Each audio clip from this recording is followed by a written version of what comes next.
Greetings sa lahat ng mga kaniki sa mandupalop ng mundo. Ito na naman po ako, si Lay ng Sugar Rose Family, para maghandog ng tutorial video dito sa Nikki Live app. Pero bago po lahat, comment down po muna tayo para malaman ko kung saan nga ba umaabot ang tutorial video na to. At sa video nito, ipapaliwanag ko kung paano nga ba kumita sa Nikki Live app kahit hindi ka agent. Kung nais mong magtayo ng sarili mong agency, i-check lamang ang link sa description or comment section para makapagsimula.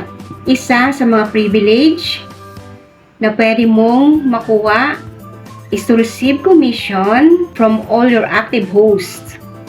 Up to 20% agency commission, depende sa level ng iyong agency. Maaari mo ring mamonitor ang data ng iyong host kahit via phone lamang.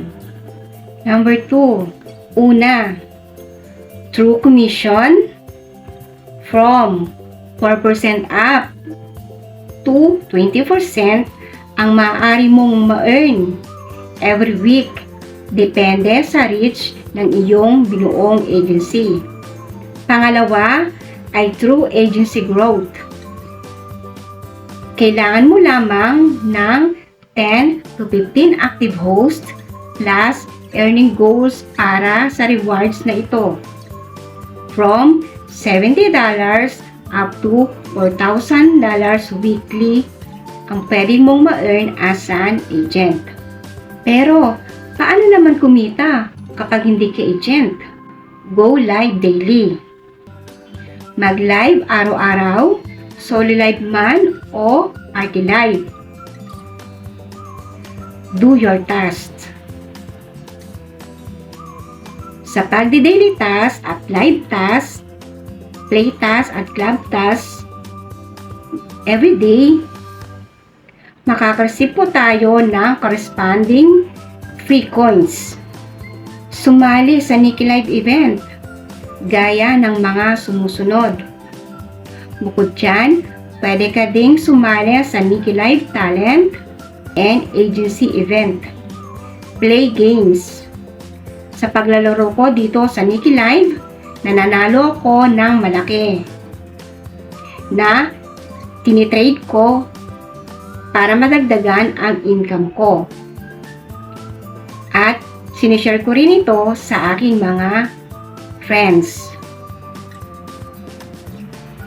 Invite friends. Sa pag-invite mo ng friends, maaari kang kumita ng $14. O diba? Saan ka pa? Sa Nikki Live app ka na. Nag-enjoy ka na? Kumita ka pa? Nagkaroon ka pa ng maraming friends. So, ano pa ang iniintay nyo? Mag-download na ng Nikki Live app now. At para sa karagdagang impormasyon, huwag kalimutang i-follow, i-like, i-share, at subscribe. And see you on your stream. Bye!